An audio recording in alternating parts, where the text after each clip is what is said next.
नमस्कार, आप देख रहे हैं डीजी हिमाचल, कर्मचारियों का नंबर 1 न्यूज चैनल।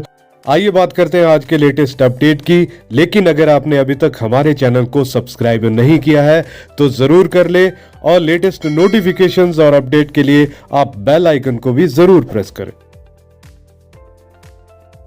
पिछले कल से एक खबर वायरल हो रही है जिसमें कहा गया है कि कर्मचारियों को ओपीएस पर बड़ा झटका लगा है। इसमें आगे कहा गया है कि प्री मैच्योर विड्रॉल किया तो 80% धनराशि जब्त हो जाएगी। राजस्थान सरकार को भेजी गई चिट्ठी हिमाचल सरकार को भी मिली है।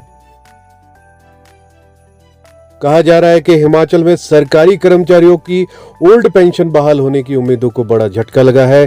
केंद्र सरकार ने न्यू पेंशन स्कीम की जगह ओल्ड पेंशन स्कीम बहाल करने की संभावनाओं पर पूरी तरह से विराम लगा दिया है। इस बारे में राजस्थान सरकार को भारत सरकार के वित्त मंत्रालय के अधीन काम कर रहे पेंशन फंड रेगुलेटर से गई चिट्ठी हिमाचल सरकार को भी मिल गई है।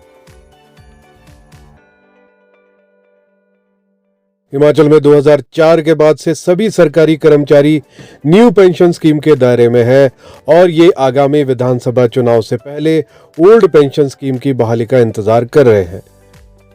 इनकी संख्या लगभग 1 लाख से ज्यादा है। वर्तमान में हर एनपीएस कर्मचारी पेंशन फंड में 10% का योगदान करता है, जबकि राज्य सरकार 14% हिस्सा देती है। इस कारण अब तक करीब 6,300 करोड़ फंड एनपीएस में जा चुका है। ओल्ड पेंशन के लिए एनपीएस कर्मचारी संघ मॉनसून सत्र में विधानसभा के घेराव की तैयारी भी कर रहा है।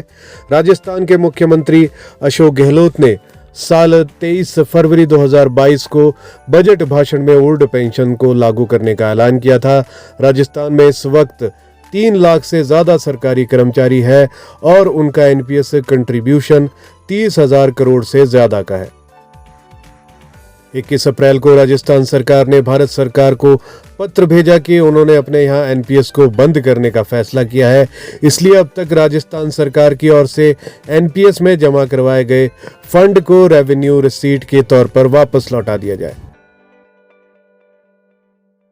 अब एनपीएस का पैसा संभाल रही पीएफआरडीए के सहायक जनरल मैनेजर प्रदीपो चटर्जी ने राजस्थान सरकार को जवाब भेजा है कि इस स्कीम में इस तरह का कोई प्रावधान नहीं है, इसलिए भारत सरकार ये पैसा नहीं लौटा सकती।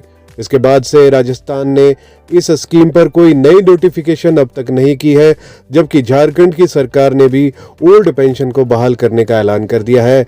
दरअसल केंद्र सरकार के वित्त मंत्रालय के अधीन एनपीएस फंड में जा रहा पैसा पीएफआरडीए देखती है और इसे insurance regulatory and development authority यानी कि आईआरडीए के माध्यम से 4 फंड्स में लगाया जाता है। इसमें एलआईसी, एसबीआई, यूटीआई शामिल है। इस प्रक्रिया में एनएसडीएल सिर्फ रिकॉर्ड कीपिंग का काम करता है और पैसा मार्केट में इन 3 बीमा कंपनियों के जरिए लगता है। इसलिए कर्मचारियों की ओर से जमा करवाया गया फंड मार्केट में ऑलरेडी लगा हुआ है। हिमाचल में 2003 में इस स्कीम को लागू करने की प्रक्रिया शुरू हुई थी। 2004 से इसे लागू कर दिया गया, लेकिन इसके रूल्स 2006 में फाइनल हुए। इन रूल्स में भी ये प्रावधान है कि यदि राज्य सरकार प्री मैच्योर विड्रॉल इस फंड का करना चाहती है तो 80% पैसा जब्त हो जाएगा, सिर्फ 20% पैसा ही राज्य सरकार को वापस मिलेगा। इसलिए अब ये माना जा रहा है कि राज्य सरकार इस मामले में केंद्र सरकार को प्रस्ताव भेजने के सिवा ज्यादा कुछ नहीं कर सकती। इस मसले पर अब केंद्र सरकार के स्तर पर ही कोई फैसला अपेक्षित है। वहीं सीएम का कहना है कि ओपीएस पर हम गंभीर हैं, केंद्र से करेंगे बात। मुख्यमंत्री जयराम ठाकुर से इस बारे में संपर्क किया गया तो उन्होंने कहा कि केंद्र से यह डॉक्यूमेंट मिलने की पुष्टि हुई है। सीएम ने साथ ही कहा कि एनपीएस की जगह ओल्ड पेंशन स्कीम को लागू करने के विषय में राज्य सरकार गंभीर है और सभी विकल्पों पर विचार कर रही है। जो रास्ता राजस्थान ने लिया है उससे कोई हल निकलता हुआ नहीं दिख रहा है। कर्मचारियों के हित में इस मामले में केंद्र सरकार से बात की जाएगी। उन्होंने मुख्य सचिव की अध्यक्षता में बनाई गई कमेटी की बैठक भी जल्द करवाने के निर्देश दिए हैं ताकि कोई नया विकल्प उसमें सुझाया जा सके। मुख्यमंत्री का कहना है कि ये एक उलझा हुआ मसला है जिसमें राष्ट्रीय स्तर पर सहमति की जरूरत है। लेकिन इस सब के बावजूद क्या लगता है कि ओल्ड पेंशन की बहाली इतनी मुश्किल है?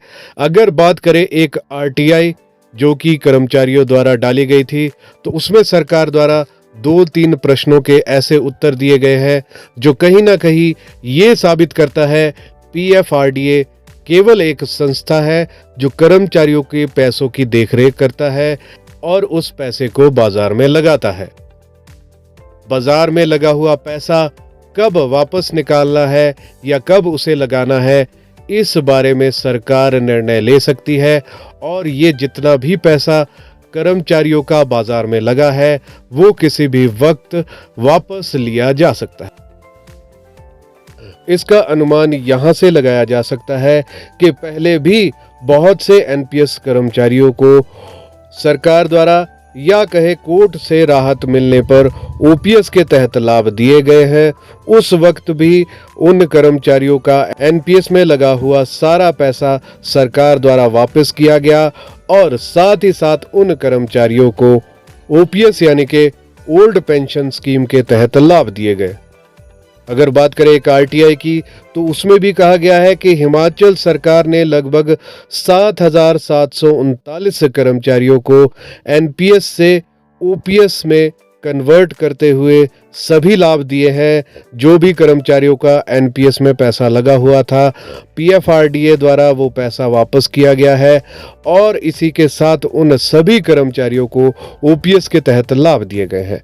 इसके अलावा आरटीआई में सरकार ने ये भी स्पष्ट रूप से नहीं बताया है कि जो एमओयू कंपनी और सरकार के बीच साइन हुआ है उसका प्रारूप क्या है, उसके अंदर क्या क्या टर्म्स एंड कंडीशंस है, और इसमें कहा गया है कि ये एक कॉन्फिडेंशियल डॉक्यूमेंट है और इसके बारे में ज़्यादा जानकारी नहीं दी जा सकती।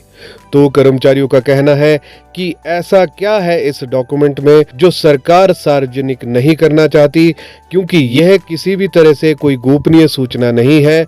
ये एक कंपनी और सरकार के बीच कर्मचारियों के पैसों को लेकर करार है और इसको सार्वजनिक किया जाना चाहिए। इस विषय पर आपकी क्या राय है? क्या सरकार जानबूझकर ओपीएस देने पर टाल मटोल कर रही है या सच में ओपीएस को बहाल करना इतना मुश्किल है? जो भी आपकी राय है वो हमें कमेंट सेक्शन में आप जरूर दें और इसी तरह की कर्मचारियों से संबंधित अपडेट्स और नोटिफिकेशंस के लिए आप हमारे चैनल को सब्सक्राइब कर लें और साथ ही साथ बेल आइकन को भी प्रेस कर लें। आप देख रहे हैं सरकार ने किस तरह से सरकार ने दो कर्मचारियों को जो है आमने सामने रख दिया है।